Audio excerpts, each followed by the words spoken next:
I know it's cliche, folks. I know it's cliche that young men are not having success with friends or with romantic partnerships or their careers and stuff like that.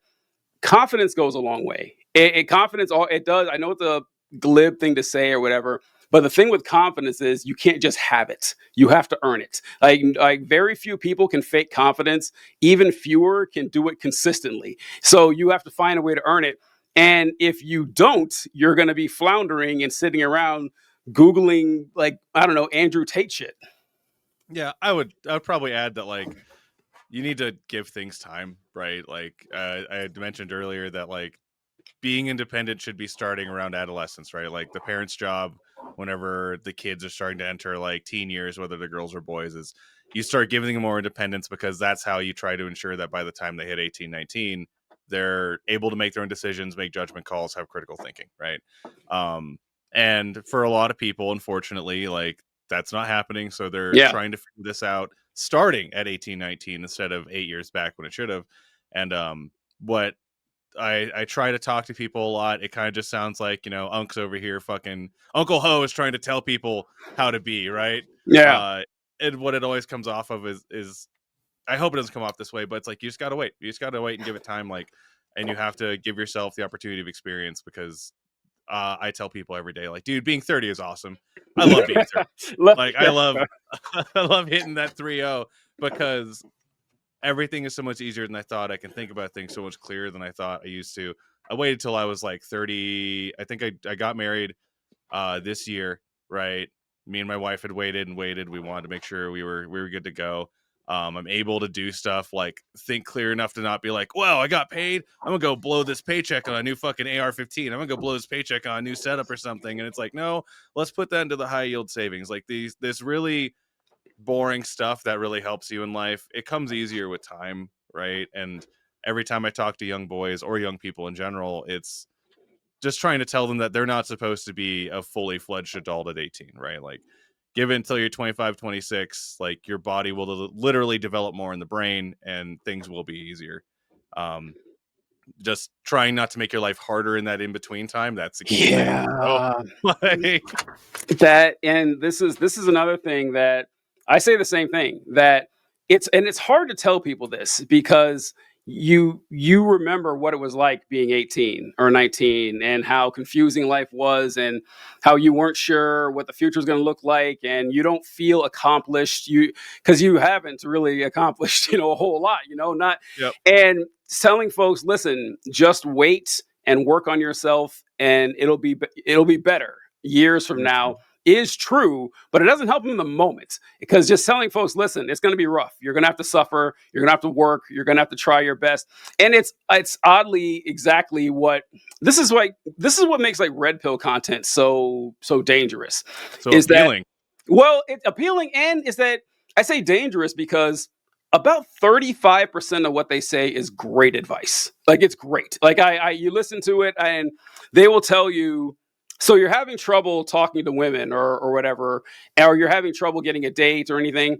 Well, the problem you have is you're focusing on the goal of getting a girlfriend. Like, that's your number one goal. That's not good, which is true. It's not. You should work on yourself. Be the best possible version of yourself that you can possibly be. Talk to as many people as you can. Make friends, make connections, spread your network. The girlfriend will come eventually. And not only the girlfriend, but more friends in general, more success in your field, more connections at work. Do your best at your job. I know it's real trendy for us to say here on the left that, look, your boss is fucking you over. I got it. I know. I'm aware that your boss is fucking you over. However, in my life, being someone who shows up to work 5 minutes early, look, a shocking number of people won't do that. You mean you're 5 minutes early to 15 minutes early, right? Oh, that's what you mean? Not the army. Yeah, outside of the army. Yeah, army. Yeah, you want to be 10 minutes prior every time, but no. But like, all that conservative advice of focusing on yourself and making yourself as strong of a person and as appealing of a person as you can. Don't be afraid to talk to people. Well, you mentioned earlier, I wish I would have brought it up like half an hour ago, but you said that guys are sometimes afraid to go talk because, what'd you say, they'll get arrested for being a creep or something? Oh, yeah. Step outside, don't be a weirdo. Yeah, exactly. So, like, I will hear this. And young men will say something like, "Well, I can't go talk to women because I'm afraid that they'll call me a creep." And here's my advice: like, I don't want to take the risk of being called a creep. And my response to this is, you take that risk every time you open your mouth, no matter where you are. Every time you open Yeah. your mouth, you take the risk that you're going to say something that will offend someone, something that will scare someone off, something that's going to sound creepy or weird. That's just part of being a human being. What you do is you assess the situation, find out how people react to it, and then say, okay, I'm not going to do that next time.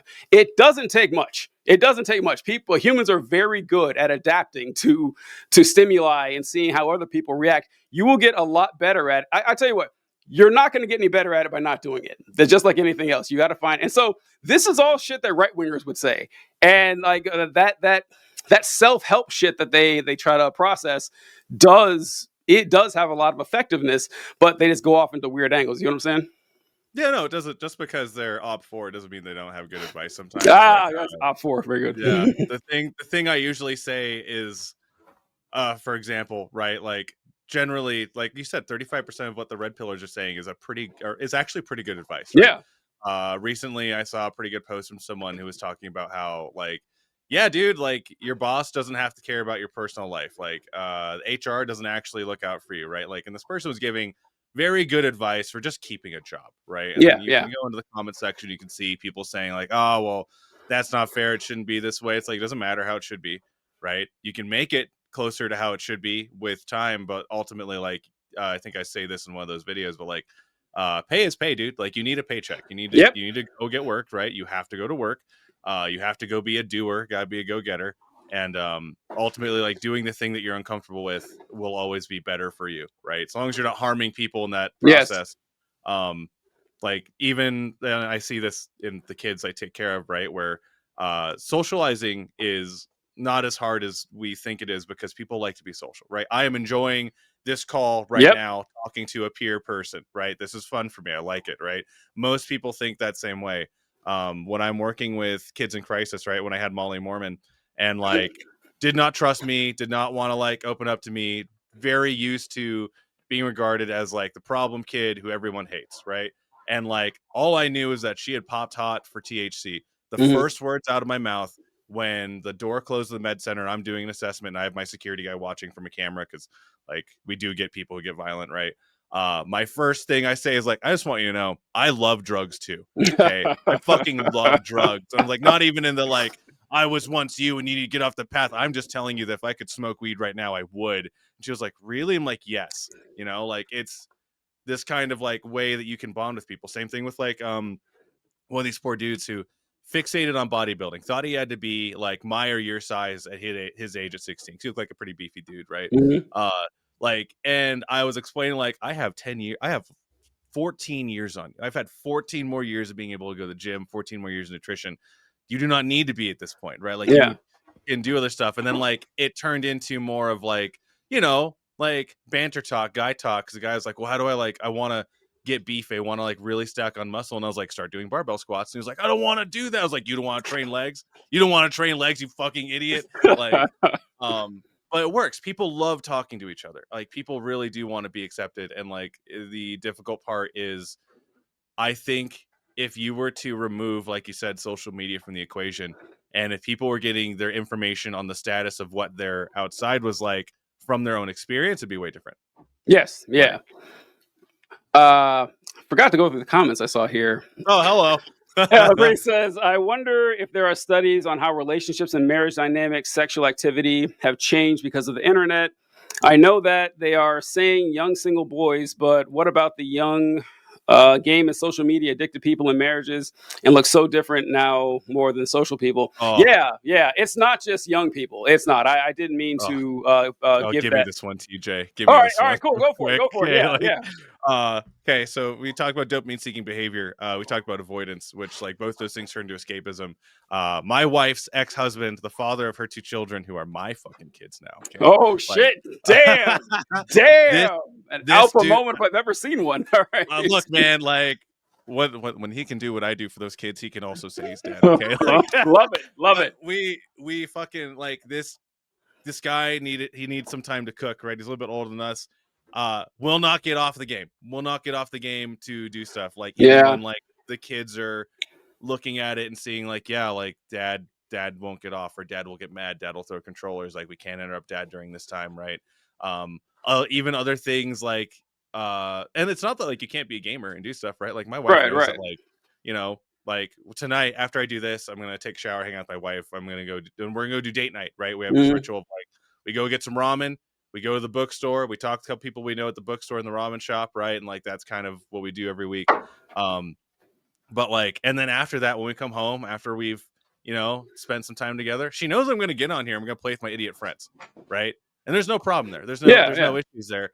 But like the moderation and the not using, escapism is important. I've heard so many things of young people just when, for example, a video game can't say no to you. It can't upset you in the Yep. same way that rejection can. So, I have seen relationships fail because someone got too absorbed by the goddamn game. So Yeah. Yeah.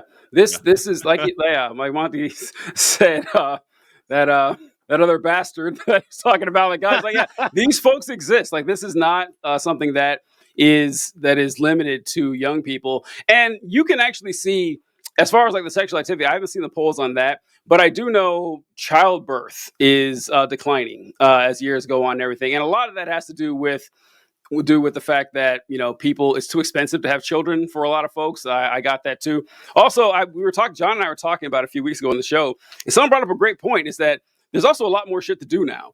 Like 40, 50 years ago, your activities are limited. Now, any movie you want to watch at any time, you can listen to any song you want to hear, any game you want to play. You can have food brought to you from anywhere. Oh Jesus, we're not have time to talk about online gambling and crypto and shit, and how that's got people. I don't know. Sometimes you ever hear someone like you respect. You're like, man, you're doing crypto, really? Like it's just like Yeah. yeah, and that those dopamine hits do affect people who are married, people who already have kids and everything. But it's just that when it sinks its teeth into you at 18. It's way worse. Like there's no scenario in which that's better for your life. And then Johnny says every religion started out as one goofy cult. Ain't that the truth? And Treestop says they lean into the 35% when they get called out about the red pillars. Yeah, I hate that some of the stuff they say is good advice, because that's stuff that I give too. But then it gets kind of right wing coded. And I don't know. I have a lot of complaints about leftist messaging. Maybe we can talk about that some other time. But I hate the fact that so much of leftist messaging is unnecessary. Unfortunately, almost necessarily academic. It's just stuff that normal people don't, a language normal people don't speak. But a lot of it is just off-putting. And listen, leftists out there, this advice is for you too. Like you guys think that we're only talking about angry, red-pilled, right-wing dudes, or whatever, but you guys should go make some friends as well. I've talked to you before. I can tell. I can tell you are not good at making friends. I've seen this, and unfortunately, a lot of people on the left, they'll wear this asocial behavior as a badge of honor. That's right. I hate people. I think people are bad. I think that people are terrible. It's a good thing that climate change is here, because maybe then the humans will be gone and the earth can heal. It's just like, folks, no, what are we doing here? But you stopped me from going into it, but the obsession with the revolution, that like it's the rapture, it's gonna come and everything's gonna be solved. Folks, I hate to break it to you, if a revolution happened right now, we'd lose. We would lose hard fucking core, okay? So yeah, I would love the revolution to come one day as well, but we have to work with what we have at the moment, right? Well, also, like, I kind of appreciate bombs not falling on my house. I dig Yeah, that. right, yeah. I like not having to look at every pile of trash on my way to work and go like, is that an IED? Is Yeah, that an yeah. explosive device? Like, That's a good. You know yeah. what? I love this. Unless you've actually served in the military and deployed, I don't want to hear you talk about revolution. I don't want to hear you saying a goddamn word unless you actually know how wars are fought or have some idea how wars are fought. But yeah. That's I want to go ahead. Oh, I was just gonna say that, like, at the end of the day, right? Like, when it comes to leftists, like, the two things I wish they would understand, and like, I bully leftists all the time. Okay, like that's like my bread and butter, because Your bread and butter. I'm hypercritical of my people. Okay? Yeah, Like that's where I'm at, right? Number one, right? Like community is not who you want to be. Community is who is in proximity to you. That is community. right? That's who's there when the bombs drop, right? And then like number two, make the messaging simple. Okay, don't refer Yes. people to fucking books. Like, I I know, yeah. right? Yeah, that's true. I don't know. It's unfortunately like this is, you know, people say that people on the right fall in line, but people on the left fall in love. I don't know if that's necessarily true based on what I've seen on the left these last few years and everything. That the right falls in line because I don't know the advantage that right wingers have is that they're all essentially the same person. They're some sort of white Christian. That's pretty much 90% of them, right? They all Yeah. have, you know, something in common there. They might be different flavors of conservatism or libertarianism, but more or less they get along. We are all over the map. I mean, try like to find a Marxist Leninist, you know, versus a Maoist and see how they go at each other's throats for a world that can't exist for hundreds of years. Like, what are we fighting over this for? And we also have this. Unfortunately, being on the left means that you are an eternal loser. That's just part of the job, right? We Yeah, yeah. lose all the time, and we know it. We have L's for hundreds of years, so we try to find the victories where we can, and the victories that we can get are ones in which we can dunk on other leftists by proving that we're smarter than they are, and we are obsessed with that. It happens all the time. So, like, stop, okay? Like, I am not interested in anything like that. I want to find ways that we can unite and kind of join together. Another thing, if you want to preach about community and stuff, fine. What is your next door neighbor's name? Tell me the Yep. name of your next door neighbor. If you cannot tell me, I don't think you're really sold in this community thing at all. This is real quick. The so-called revolutionaries also can't stand that liberals have done more for Ukraine than they will ever. Yeah, I don't know. Yeah, it's just unfortunate. Any it's at 90 minutes here, Monty. Any parting No. thoughts on this entire thing here? No, man, it's been really cool. I really appreciate it. It's been a fucking blast. Thank you for having me on. Otherwise, like, just like I just want people to role model what they want to do, right? Like, I think the whole crux of what we've been talking about is young men, right? Young men need to see other men leading them. You have to be something that they respect. That might mean presenting something you're uncomfortable with. Yep. However, like, you can really rescue a lot of dudes if you do the groundwork, like, with them on the ground floor. Just fucking role model what they need to see, baby step them off of whatever problematic platform they are, and do that by showing that, like, you can be a leader for them or someone that they should look up to, and then eventually they will come out the other side. More of us do that, we will be better off. So I agree. Thank you, folks, for joining us, and we'll do our best to make this happen. Catch you guys later. all right, bye. All right, man. Good game.